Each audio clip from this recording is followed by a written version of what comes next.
You know when somebody is vibrating high, they say the person is in heaven. When someone is vibrating low, it's like the person is in hell because there's so many traps and there's so many challenges and there's so many things to overcome.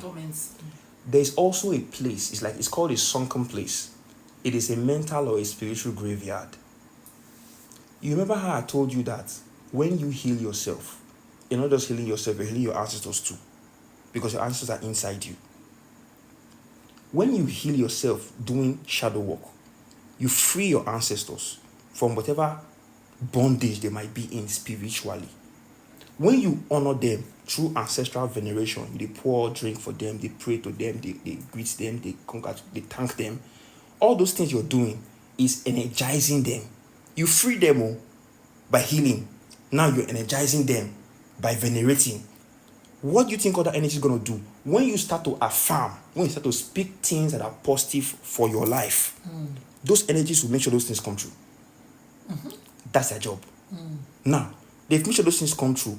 What certain people try to do, they try to make sure that you don't heal, so you don't free the ancestors that will now come and save you. So what they do, they try to traumatize the person to the point where the person can't heal ever again. What they do, they put that person in a sunken place spiritually. And what does that mean? A sunken place is where somebody feels nothing but depression, confusion, frustration, all these negative. That's what it's called. It's called a sunken place mentally. When somebody is traumatized too much, the mind flips into the sunken place. This is why you see all these so-called, I don't want to call their names, all these agencies. They show you different kind of films about how they traumatize people and program them to become agents. They compartmentalize their brain, meaning they turn their brain to different compartments where they have split personality.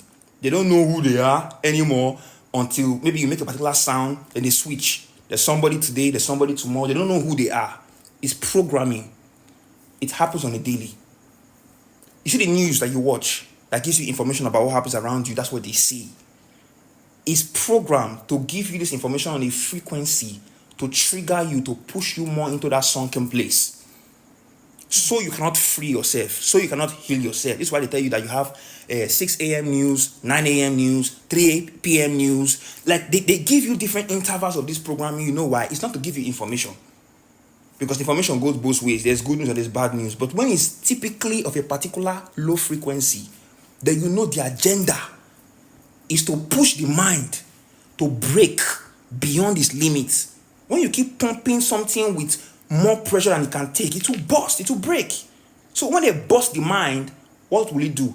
It won't make that person have any zeal to want to be anything anymore. You just want to be a comfortable follower.